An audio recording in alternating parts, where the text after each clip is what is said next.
Qual a razão que nós devemos nos abster das práticas de imoralidade?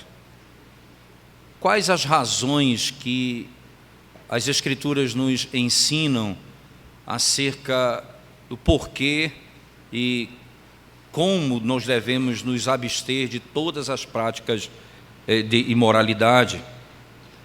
É claro que muitas razões são dadas nas Escrituras e todas elas são válidas e são instrutivas para a igreja quanto ao momento da própria revelação. Por exemplo, o apóstolo Paulo, quando escreve lá a primeira carta dele aos Coríntios, no capítulo 6, verso 12 a 20, ele vai trazer a doutrina da Trindade, e é impressionante isso. Ele pega a teologia da Trindade, porque ele diz que o corpo do homem foi criado por Deus, o corpo do homem pertence a Cristo, e o corpo do homem é habitado pelo Espírito Santo. Logo, ele diz, nós devemos nos abster das práticas da imoralidade. Então, a razão que Paulo dá lá aos Coríntios é a teologia da Trindade.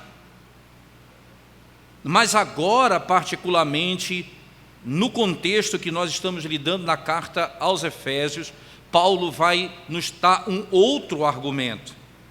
E o argumento de Paulo, irmãos, é o julgamento de Deus. Nós vamos ser julgados por Deus. O julgamento de Deus é usado por Paulo em outros contextos para alertar, despertar a consciência das pessoas acerca do modo como elas devem viver. Por exemplo, o apóstolo Paulo escrevendo a Timóteo e tratando da urgência da pregação, disse a ele: eu insto contigo, diante daquele que há de julgar vivos e mortos, prega a palavra, a tempo e fora de tempo.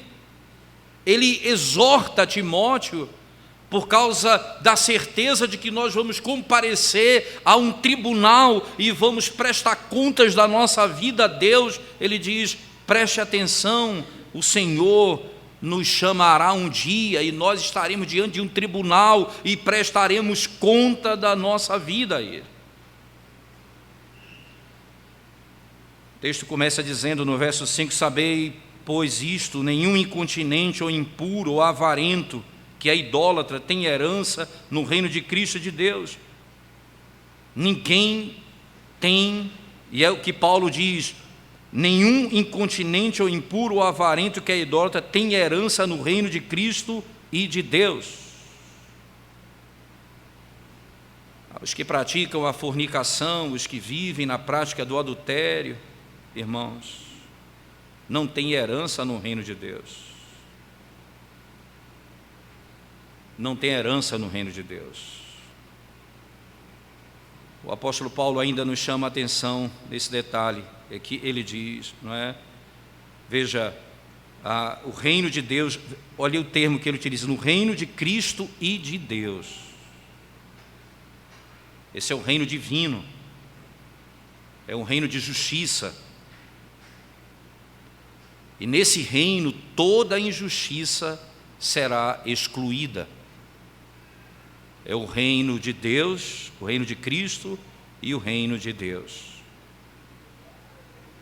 É claro que nós devemos ter cuidado quando nós analisamos esse texto, irmãos, porque não é que um pensamento imoral, uma palavra ou algo desse sentido é suficiente para nos desqualificar ao reino dos céus.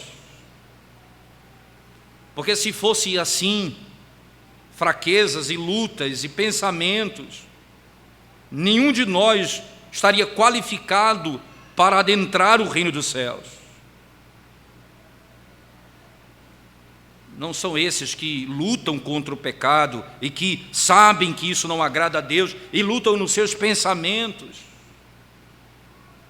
A pessoa imoral ou impura aqui relatada no texto, irmãos, é aquele que se entrega sem vergonha alguma ou sem arrependimento algum a esse modo de vida. Aqueles que perderam completamente o temor do Senhor. Você pode ter certeza que essas pessoas, como o texto descreve, irmãos, eles são tão terríveis nas práticas que eles são descritos como idólatras na sequência, veja, ou impuros ou avarentos, que é idólatra,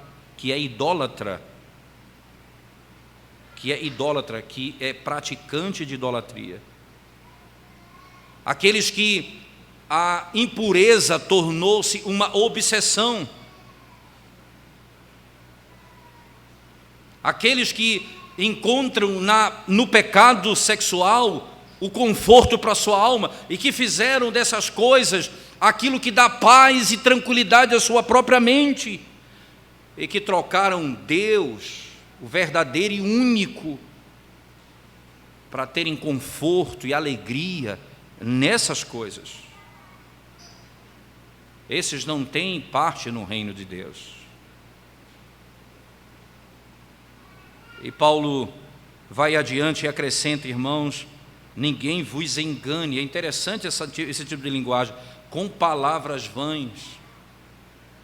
Essa é uma preocupação de Paulo, muito clara em suas cartas. Ele quer livrar a igreja do engano, das vãs filosofias, dos ensinos falsos que tendem a se infiltrar no meio da igreja e levar a igreja à prática daquilo que é contrário à lei de Deus. Por exemplo, imagina os gnósticos que diziam abertamente que você pode cometer qualquer tipo de pecado no corpo, qualquer pecado no corpo, porque não terá nenhum efeito na sua alma. E existem os enganadores que tentam dizer para você que não haverá dia de juízo e que nós não compareceremos diante do Senhor para prestar contas das nossas obras. Aqueles que pegam os atributos de Deus e usam de maneira pecaminosa, usam a graça para tripudiar, vivendo uma vida de iniquidade, usam a misericórdia para ter a certeza que podem continuar no pecado, que Deus vai perdoá-los. Eles usam toda a bondade de Deus para fazer aquilo que é oposto à obra de Deus. Eles são enganadores. Ninguém vos engane com palavras vãs. Porque por essas coisas vem a ira de Deus sobre os filhos da desobediência. Lembre-se que foi assim desde o princípio, irmãos. Satanás, depois de Deus falar com Adão, dizendo qual era a vontade dele para Adão, Satanás veio e os enganou. E essa é um tipo de linguagem paulina que muitos estudiosos hoje entendem que Paulo está exatamente fazendo um eco, uma alusão clara daquilo que aconteceu no Gênesis, quando Adão e Eva foram enganados. Tanto é que Paulo escreve a Timóteo dizendo: o homem não foi enganado, mas a mulher foi enganada. E é importante isso, né? Porque o homem pecou também junto com ela, mas Paulo diz: ela foi enganada, Adão não foi enganado, porque Adão conhecia, e o conhecimento dela foi distorcido pela serpente, e ela caiu na armadilha. Não é assim como o Senhor está dizendo. Veja, esse tipo de pecado não é assim. É uma sociedade que nós vivemos onde todo tipo de imoralidade hoje é permitida. Todo tipo de imoralidade hoje é permitida. Você imagina, por exemplo, irmãos, no meio da juventude que nós vivemos, as pessoas como elas andam hoje, né? Nós não inventamos, a nossa sociedade não inventou o sexo, mas hoje há um paradigma novo. Até as perversões são descritas como não sendo pecado. E se você disser que é errado ou que é pecado, você é condenado. Se você discordar do modo como a sociedade pensa hoje, você é condenado por ela. Consequentemente, isso gera confusão no meio da igreja e no meio dos irmãos. E começamos a usar um discurso estranho dentro do nosso próprio pensamento e da maneira como argumentamos e nos afastamos dia a dia da palavra de Deus. E começamos a assumir um discurso completamente antibíblico. E cada vez mais crescente a ideia de que nós não prestaremos contas a Deus do que nós fazemos.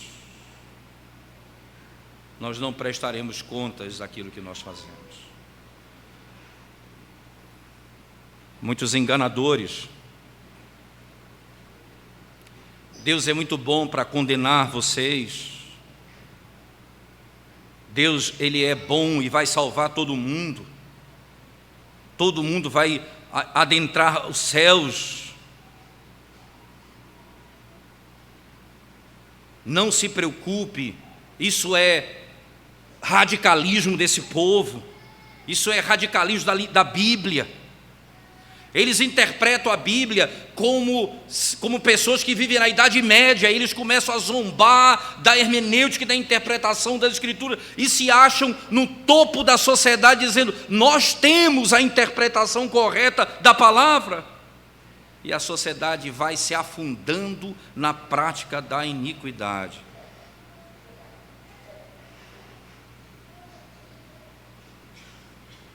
É por isso e por essas coisas que vem a ira de Deus sobre os filhos da desobediência, irmãos.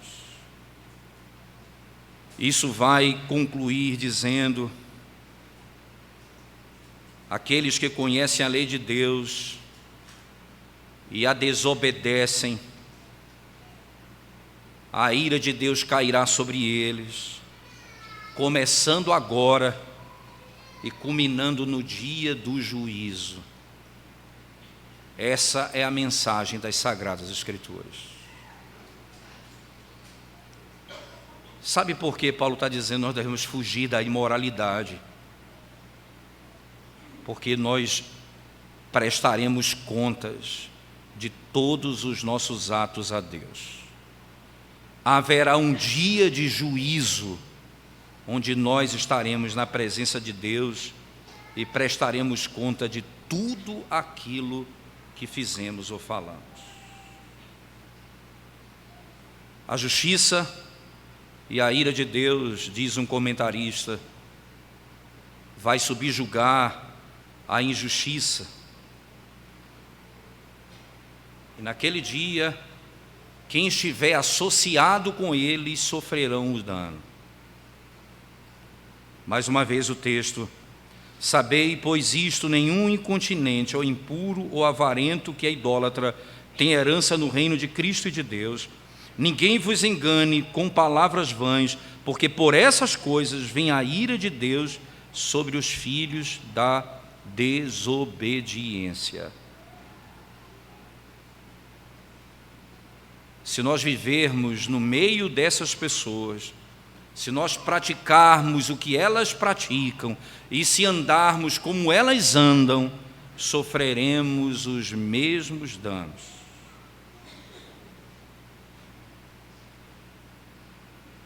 Mas lembre-se, irmãos, isso não significa dizer que nós não devemos evangelizá-los, falar de Cristo a eles. Mas é importante fazer essa distinção. Nós não podemos andar com o mundo para praticar as coisas do mundo, mas nós devemos fazê-lo na intenção de expor as verdades de Deus a eles. E nós andamos com todas essas pessoas no ônibus, no trabalho, em casa. Nós convivemos com muitas delas e nós temos a oportunidade de proclamar o Evangelho a essas pessoas. Seria muito fácil para os cristãos, não é, arrancar esse parágrafo, irmãos, ou mesmo dizer: nós vamos nos afastar de toda a prática e não vamos fazer nada mais além disso.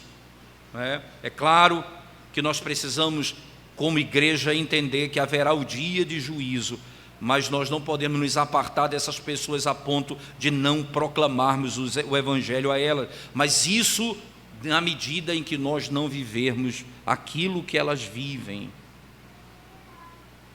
Aquilo que elas vivem. Aqui nós temos aqui a palavra de Deus nos mostra ainda que somente tendo a segurança da salvação, tendo a certeza que pertencemos ao Senhor e vivendo uma vida santa, reta, andando de acordo com os princípios do Senhor, nós teremos um coração tranquilo nesse mundo. Mas não haverá possibilidade de crermos em tudo o que nós cremos e vivermos como os ímpios vivem e termos paz. A razão pela qual nós não temos tranquilidade nessa vida, muitas vezes, é porque nós vivemos uma vida dupla. Nós cremos no Senhor e praticamos aquilo que é oposto à nossa fé. Então, vivemos continuamente como que estivesse debaixo de juízo divino. Não há paz, não há conforto, porque o juízo virá para os que praticam tais coisas, mas até mesmo os crentes que estão no Senhor, que por alguma razão caem nessas práticas, eles vivem uma guerra dentro da alma. Na prática da imoralidade, você recebe o juízo de Deus, que é a guerra e o conflito que te arranca a paz. Cuidado, irmãos. Cuidado para você não se afastar a ponto de se tornar um fariseu e não desejar que os homens conheçam a verdade. Mas cuidado para que você não professe a sua fé de um lado e pratique essas coisas de outro. E sobre você vive o juízo de Deus contínuo, onde a tua paz tem sido arrancada e você sabe a razão por que você perdeu sua paz, o seu conforto. O verso 6 diz: porque por essas coisas vem a ira de Deus sobre os filhos da desobediência. Vocês vão lembrar bem que lá em Efésios, no capítulo 2, era essa a marca dos ímpios. Nós andávamos segundo o curso desse mundo, aprisionado por Satanás, éramos filhos da ira, filhos da desobediência, como os demais, e fazíamos a vontade da carne e dos pensamentos. Agora, em Cristo Jesus, nós vivemos uma nova vida. E essa vida que nós vivemos agora, irmãos, ela parte de um princípio claro, de que nós como igreja vamos encontrar o nosso Senhor que nos redimiu, e nós andaremos de conformidade com a sua lei e com a sua palavra. A ira que cai sobre os filhos da desobediência hoje, também de alguma medida nós provamos quando vivemos na prática da desobediência, sendo servos do Senhor. Sendo servos do Senhor. Aqui vai, sem dúvida alguma, um alerta, irmãos. Somente os nossos jovens que vivem que estudam nas escolas, que vão para as universidades e têm amigos que pensam completamente diferente. Os valores deles sobre família, normalmente sobre sexo, é completamente pervertido na grande maioria. Meninas de 10, 11, 12 anos já querendo namorar, jovens já tendo relacionamento, adolescentes já tendo relacionamento sexual, como se fosse algo normal na nossa sociedade. Vocês não foram chamados para viver assim. Vocês foram chamados para viver uma vida santa no lugar onde o Senhor os colocou. A sua conversa, o seu discurso, a sua fala precisa refletir a santidade de Deus. em todas as áreas da sua vida. Então o Senhor chama a sua atenção hoje. Haverá um dia de juízo. Viva a sua vida em submissão à lei de Deus, no poder do Evangelho, e quando falhar, confessa os teus pecados ao Senhor e busca fazer o que agrada ao teu Deus, e se afasta das companhias que te levam para a iniquidade. O primeiro grande princípio que esse texto nos chama a atenção é que, irmãos, haverá um julgamento certo. E o julgamento certo é um grande motivador de Paulo para que a igreja viva longe da imoralidade. Mas ele vai me dar um outro princípio também, dos versos 8 a 14, quando ele vai falar sobre a luz. A luz, nós andávamos nas trevas e agora andamos na luz. Então, veja, se nós somos filhos da luz, nós devemos andar na luz. Veja o verso 8, irmãos, quando diz assim, 7 e 8, portanto não sejais participantes com eles, pois outrora erais trevas, porém agora sois luz no Senhor, andai como filhos da luz. Outrora erais trevas, agora sois luz no Senhor, andai como filhos da luz. Ele vai trazer ele vai nos chamar a atenção. Não participem das coisas deles, andem como é a sua natureza. Vocês eram filhos das trevas e agora são filhos da luz. A segunda razão por que eu não devo me envolver com conduta ímpia, irmãos, ou imoral. A primeira, o julgamento que virá.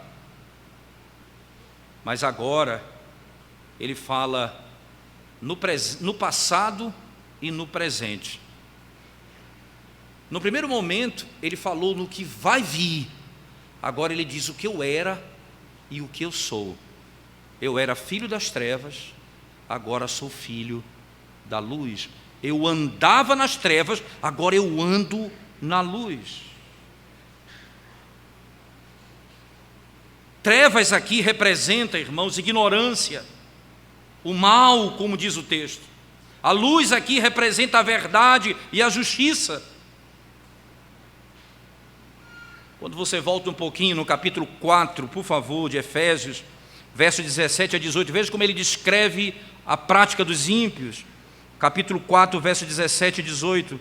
Isto, portanto, digo e no Senhor testifico, que não mais andeis como também andam os gentios, na vaidade dos seus próprios pensamentos, obscurecidos de entendimento, alheios à vida de Deus, por causa da ignorância em que vivem, pela dureza do seu coração. Então, essa escuridão é a esse termo obscurecido de entendimento, alheios à vida de Deus, por causa da ignorância. Então, falta de conhecimento, falta de entendimento, dureza de coração. É assim que ele descreve. Ele olha para os leitores e está escrevendo à igreja de Éfeso e falando ao povo, dizendo: todos nós, irmãos, andávamos nas trevas, e era assim que nós vivíamos. Todos nós. Ele não disse, veja, nós um dia andamos nas trevas, ou que conhecemos um dia as trevas. Ele não está falando isso, ele diz: todos nós andamos nas trevas, pois outrora erais trevas. Não é simplesmente o caminhar, mas o que nós éramos. Eles outrora erais trevas, diz o texto. É assim que Paulo estabelece essa grande distinção.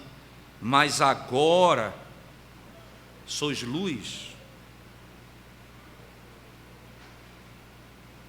Não apenas o ambiente que eles vivem, mas a sua vida é luz.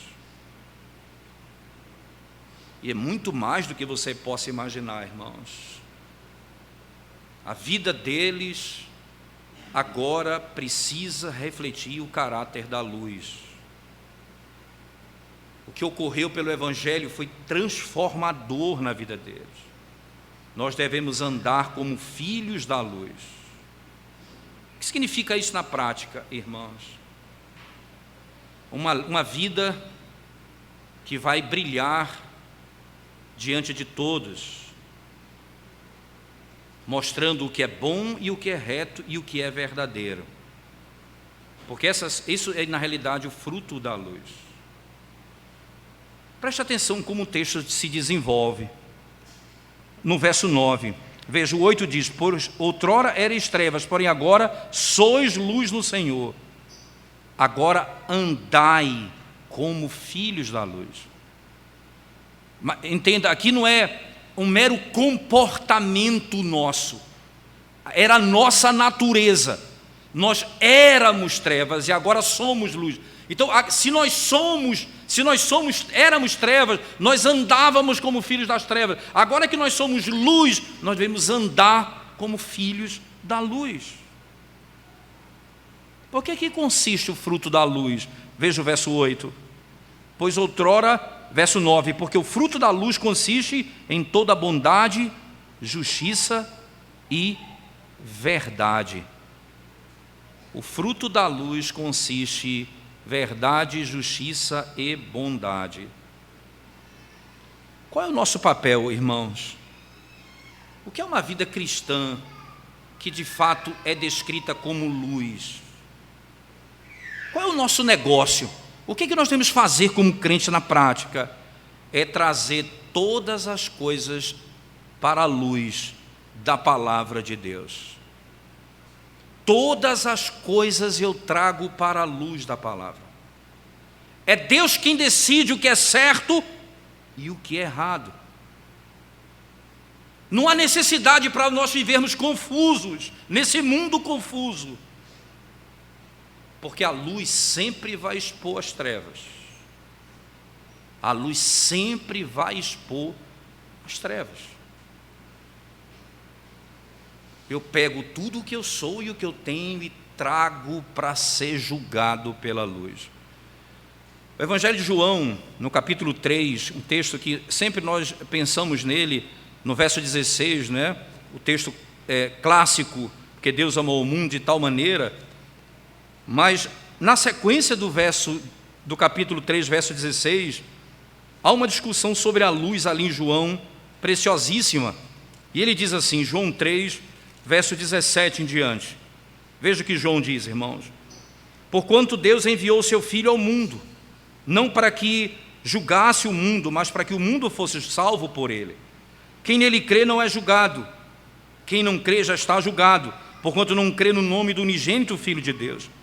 Qual o julgamento? O julgamento é este: que a luz veio ao mundo e os homens amaram mais as trevas do que a luz, porque as suas obras eram más. Ele continua: pois todo aquele que pratica o mal aborrece a luz e não se chega para a luz, a fim de não serem arguidas as suas obras. Quem pratica a verdade aproxima-se da luz, a fim de que as suas obras sejam manifestas, porque feitas em Deus. Os homens odeiam a verdade, eles odeiam Cristo, porque as suas obras das trevas serão manifestas. Nós trazemos a nossa vida para as Escrituras, as nossas conversações, os nossos relacionamentos, o nosso casamento, nós trazemos para as Escrituras.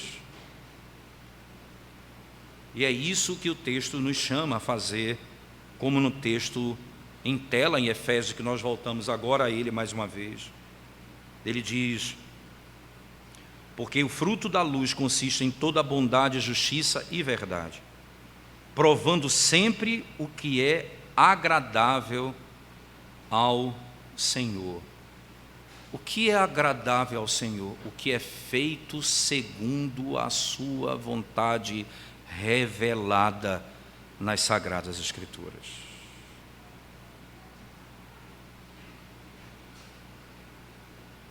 Esse é o negócio da igreja. O que é que eu faço agora? Agora que eu sou luz, eu trago a minha vida para as Escrituras, para dentro da palavra de Deus. A verdade, a justiça e a bondade serão manifestadas ali. E mais uma vez, irmãos, quando a luz ela produz os frutos no modo de andar, quando eu ando dessa forma, quando eu vivo dessa maneira, eu exponho as trevas. É o que o verso seguinte vai dizer: e não sejais cúmplices nas obras infrutíferas das trevas, antes, porém, reprovai-as. Eu não devo ser cúmplice, mas devo reprová-la, como diz esse verso 12.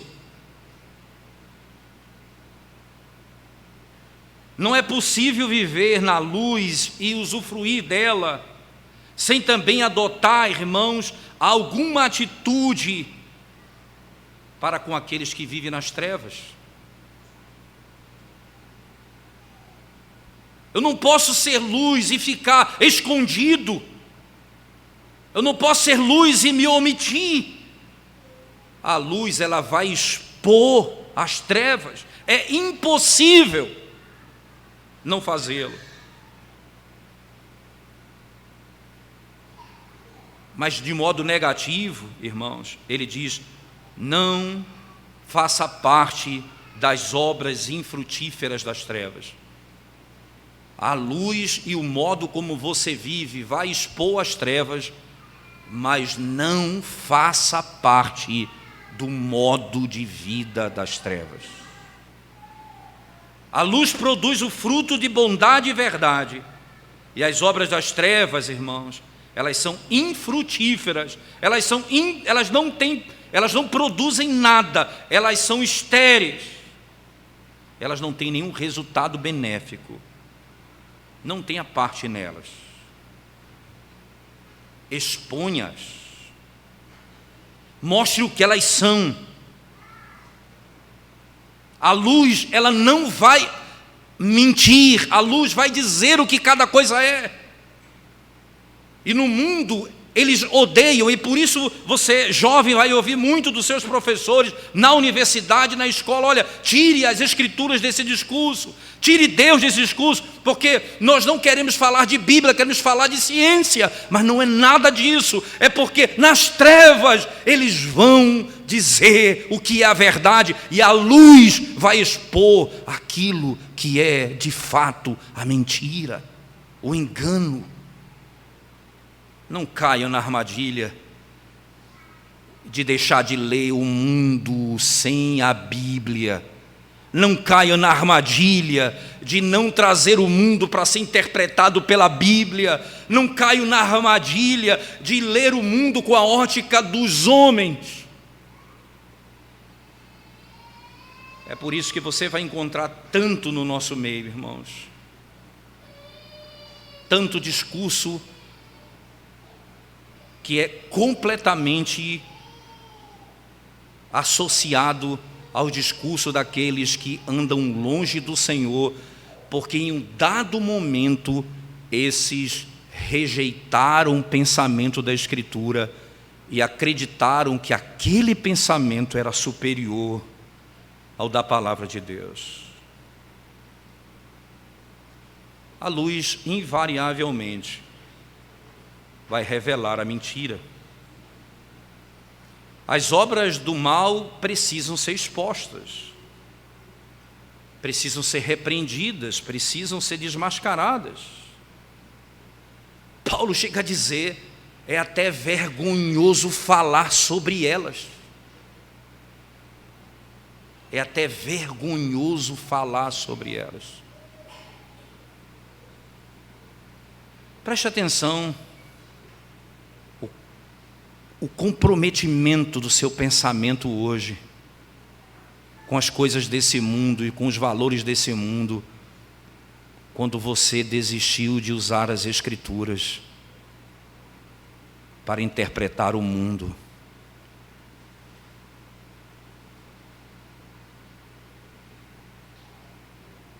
Perceba que agora você precisa se arrepender dos seus pecados. Verso 13 diz assim, de Efésios 5: mas todas as coisas, quando reprovadas pela luz, se tornam manifestas, porque tudo que se manifesta é luz. O mal é visto por aquilo que ele é, sem possibilidade de ser escondido, ou sem subterfúgio. Tudo aquilo que se torna visível é luz. Paulo deixa claro aqui, irmãos, aparentemente, não é? De que o cristão que vive uma vida justa, ele vai promover literalmente a restrição da prática do mal. Quando você pratica o que é bom, você já parou para pensar, no seu lugar de trabalho, as pessoas fazem piada imoral, mas você é um homem de Deus, e quando chegam perto de você, eles dizem: não fale que ali está um crente. Não, eu não vou contar essa piada ali, porque ali aquele homem é crente. Mas hoje, irmãos, preste atenção, as pessoas não têm medo de falar essas coisas na sua presença, porque você ri com elas. Você ri com elas. Quando não, você faz piada como eles. Há muito tempo já se ouve dizer: eu não quero fazer negócio com crente porque é muito enrolado. E nós perdemos de vista coisas preciosas, como os homens do passado que temiam a Deus, eram homens de palavra. Eram homens de palavra. Eu digo isso, irmãos, vocês lembram muito bem da luta que nós tivemos com o nosso pai, que foi, por causa do Covid, foi entubado, passou 62 dias internado, 28 dias de UTI, 62 dias no total, e Deus o tirou dali, com 78 anos de idade. Hoje voltou à vida, anda a cavalo, voltou à vida normal no interior do Pará, graças à misericórdia do Senhor. Mas um dia, quando ele recobrou, eu estava ali na UTI com ele. Ele recobrou, ele olhou para o meu irmão e disse assim: você já pagou a parcela da caminhonete? Falou: pai, tem tanta coisa que o senhor se preocupar. Não, você já pagou a minha dívida. Ele tinha mandado colocar energia solar na casa, faltavam 2 parcelas para concluir. Ele disse: você já terminou de pagar o teto solar? E meu irmão ficou doido: vai, isso é conversa, vamos conversar outra coisa, já está tudo pago. A preocupação de fazer o que é certo, de ter a preocupação de cumprir as suas obrigações, de saber que deve e vai pagar a sua dívida.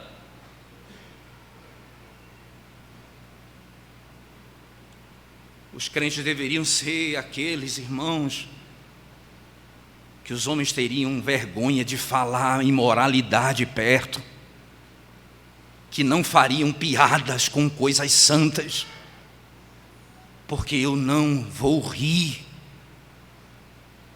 porque eu vou me afastar, porque eu não faço parte desse tipo de discurso. O pecado é exposto. Talvez seja isso que Paulo está dizendo aqui no texto de Efésios, quando ele afirma no verso 13: todas as coisas, quando reprovadas pela luz, se tornam manifestas, porque tudo que se manifesta é luz. É luz.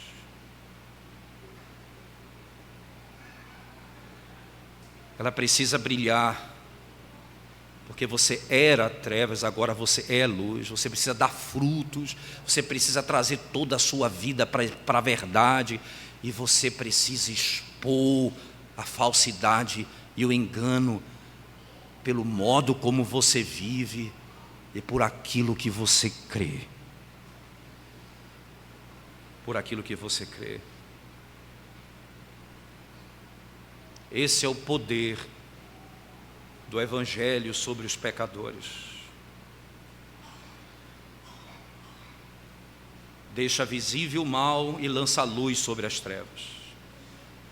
E o verso 14 tem uma conclusão natural dessa penúltima sessão, quando diz assim: pelo que diz, desperta, ó tu que dormes, levanta-te dentre os mortos, e Cristo te iluminará. Paulo traz aqui a linguagem, irmãos, de Isaías no capítulo 60. Eu queria que você fosse comigo, Isaías 60, sem desmarcar Efésios, por favor. Veja a linguagem do profeta. Isaías 60, verso 1 em diante, diz assim: dispõe-te, resplandece, porque vem a tua luz e a glória do Senhor nasce sobre ti.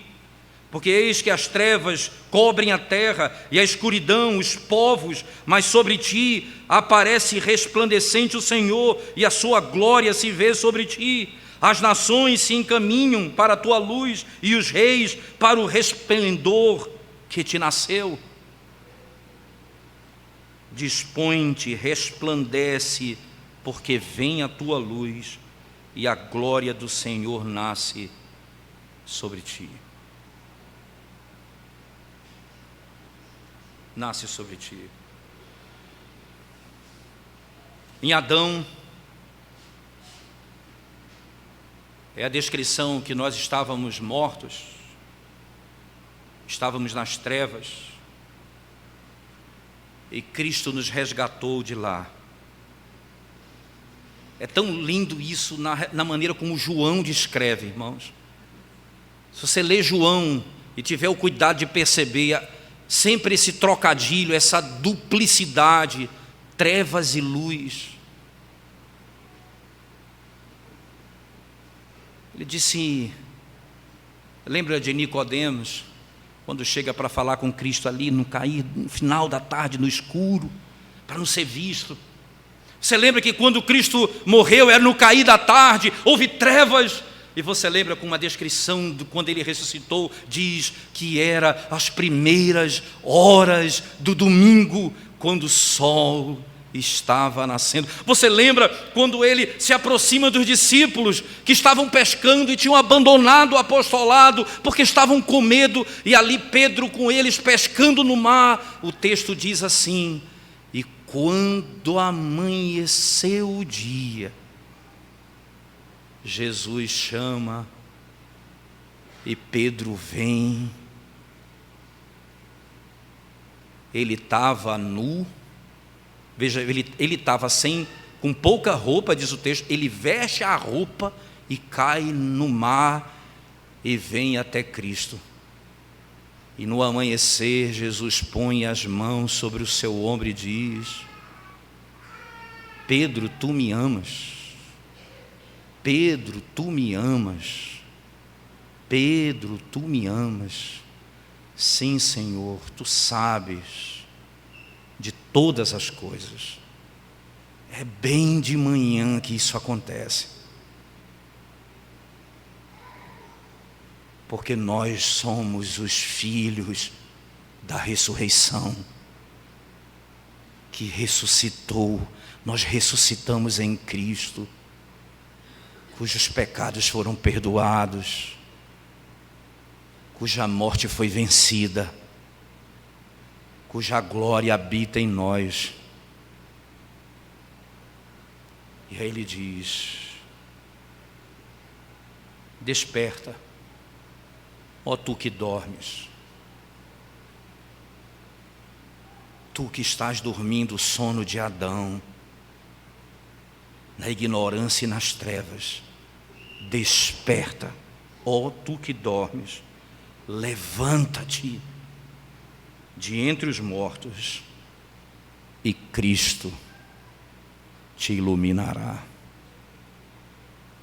Desperta, desperta da ignorância, das trevas e da morte. A segunda razão, a terceira razão porque Paulo vai dar à igreja, a qual nós devemos, irmãos, fugir da iniquidade. A primeira é o juízo de Deus. A segunda é porque nós éramos trevas e agora somos luz. Agora ele vai falar do modo. Veja comigo, por favor, verso 15 e 17 apenas. Ele diz assim: portanto, vede prudentemente como andais, não como nécios e sim como sábios, remindo o tempo, porque os dias são maus. Por esta razão não vos torneis insensatos, mas procurai compreender qual a vontade do Senhor. Cuidado como vocês andam. Agora ele vai dizer: andai de modo sábio, prudentemente. Não andem como os nécios, e sim como os sábios. Nécios são os filhos das trevas, que andam de modo pecaminoso. Os sábios são aqueles que são filhos da luz e andam de conformidade com a palavra. Essa é a sabedoria. Prudência, irmãos, como diz aqui o verso seguinte, não é? Remindo o tempo, como diz no verso 15, e sim como sábios, andando como sábios. A terminologia aqui é a sabedoria de viver de conformidade com a ordem da revelação divina. Nós não andamos como nécios que andam segundo o seu próprio pensamento. Olha, o Salmo 1 diz assim: bem-aventurado o homem que não anda segundo o conselho dos ímpios, que não se detém no caminho dos pecadores, nem se assenta na roda dos escarnecedores. Antes, o seu prazer está na lei do Senhor, e na sua lei medita dia e noite. O salmista vai dizer: aquele que anda segundo o pensamento dos homens, que se detém no caminho dos pecadores e que se assenta na roda dos escarnecedores, são esses que andam como nécios nesse mundo, sem o Senhor. Porque era assim que éramos antigamente, era assim que vivíamos antes do Senhor, irmãos. Como filhos da luz, agora ele adiciona um detalhe impressionante: comporte-se como um povo sábio. Comporte-se como um povo sábio. Veja como você anda. O que você faz requer cuidado. Todas as suas ações precisam de cuidado. Você precisa analisar, compreender à luz das Escrituras.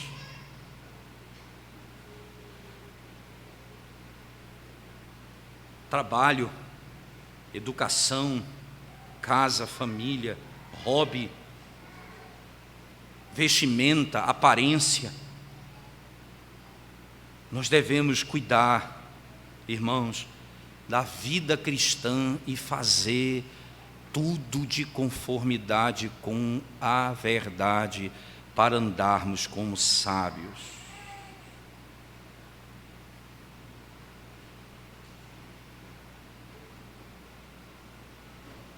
Por isso que as marcas do povo sábio, irmãos,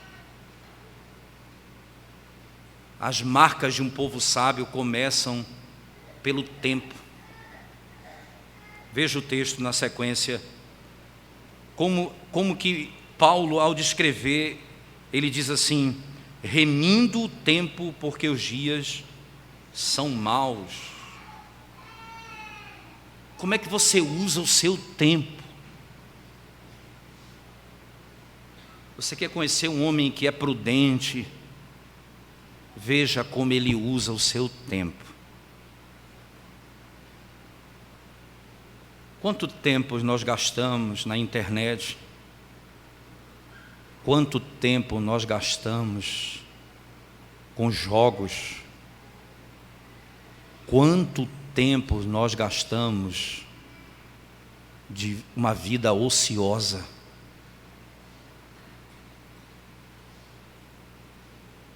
Quanto tempo? O apóstolo Paulo vai exortar a igreja com a beleza, irmãos, dessa verdade. Eu preciso remir o tempo. Remindo o tempo para saber exatamente como eu devo andar. O verbo utilizado aqui, exagorazo, significa literalmente, pode significar redimir ou mesmo comprar de volta. Parece que o que ele está dizendo é: você precisa resgatar o tempo da escravidão, da iniquidade. Eu preciso resgatar o tempo que eu usava para a iniquidade, agora eu preciso resgatá-lo da escravidão que eu vivia. Mas parece que pode significar também, não é? Faça o melhor do seu tempo. De toda oportunidade que você tiver, use de modo santo. Certamente as pessoas sábias, irmãos, elas sabem que o tempo é algo precioso. Todos nós temos o mesmo tempo nessa vida, em termos de horário, de dias. Nós temos, não o quanto viveremos nessa terra, mas nós temos o dia com os mesmos minutos e segundos e horas, e tudo isso temos por igual. Todos temos a mesma coisa.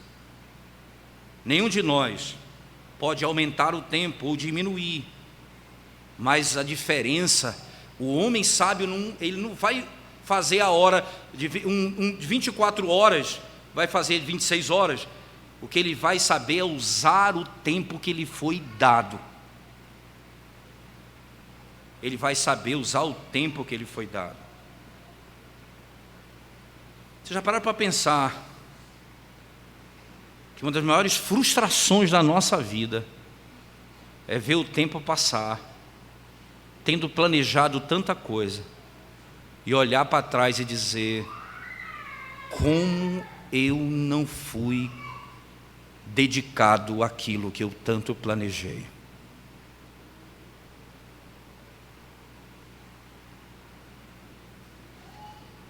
Quando não fazemos aquilo que o Senhor nos manda fazer, quando não cuidamos dos nossos filhos no tempo que eles são pequenos, quando deixamos passar o tempo oportuno,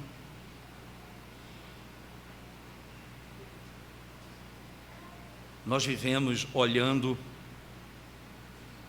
e sempre nos queixando da nossa falta de sabedoria.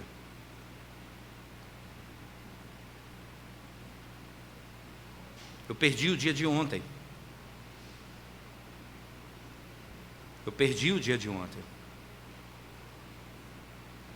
Eu vou ler essa obra tão importante para a minha vida, e eu não cumpro o que planejo, eu não uso o tempo como eu deveria usar. Eu deveria concluir um curso, não concluí, porque eu não usei o tempo como eu deveria usar.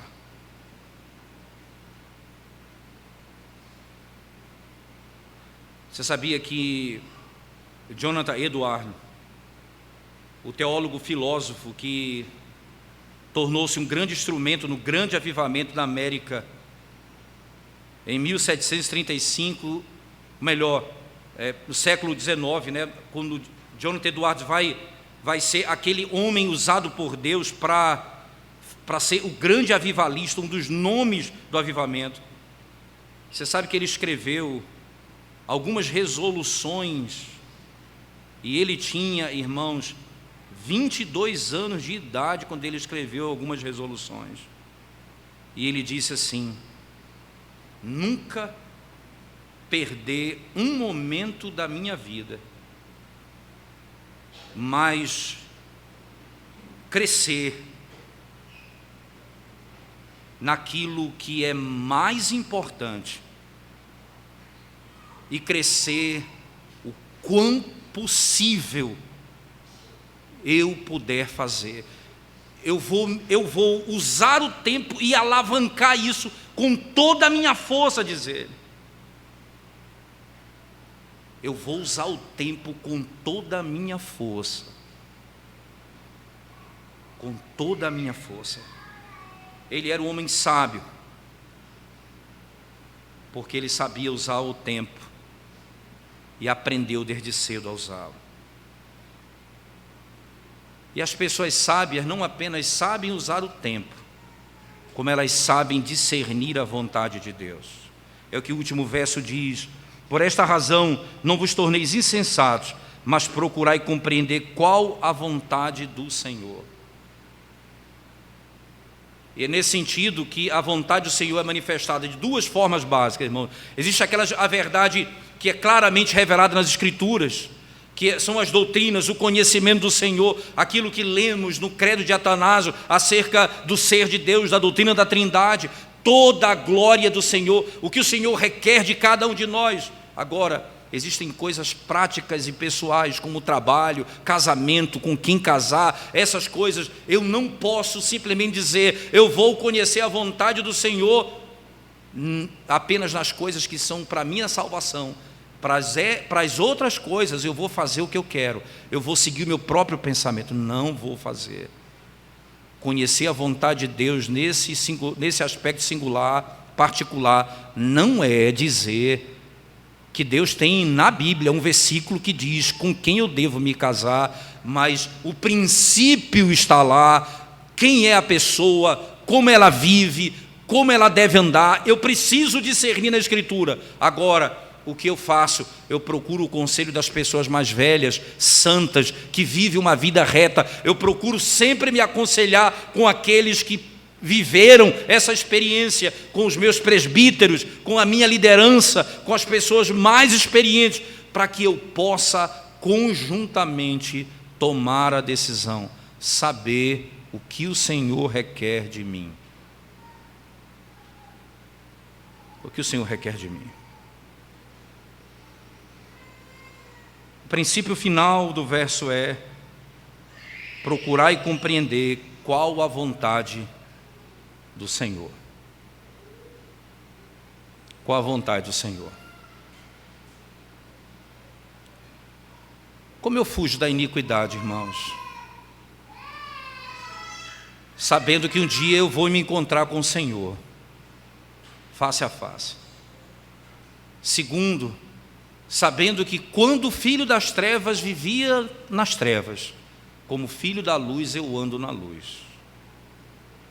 E sabendo também que agora eu não vivo como um nécio, mas como um sábio, que sei remir o tempo. Como Jonathan Edwards fez, eu tenho uma resolução: eu vou usar o tempo que me for concedido, da melhor forma possível.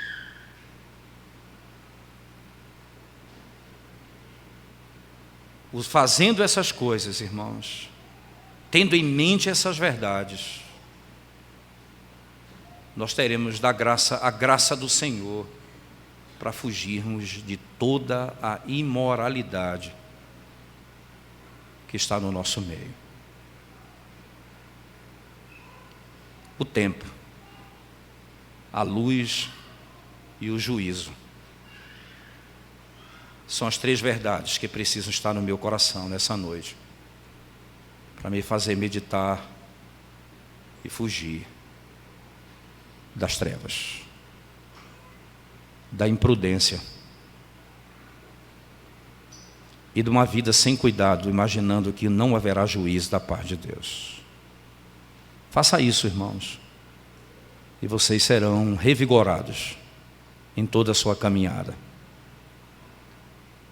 Mas para você que não conhece a Cristo e não tem o Senhor Jesus Cristo hoje, que armas você usa para se livrar das impurezas do seu comportamento?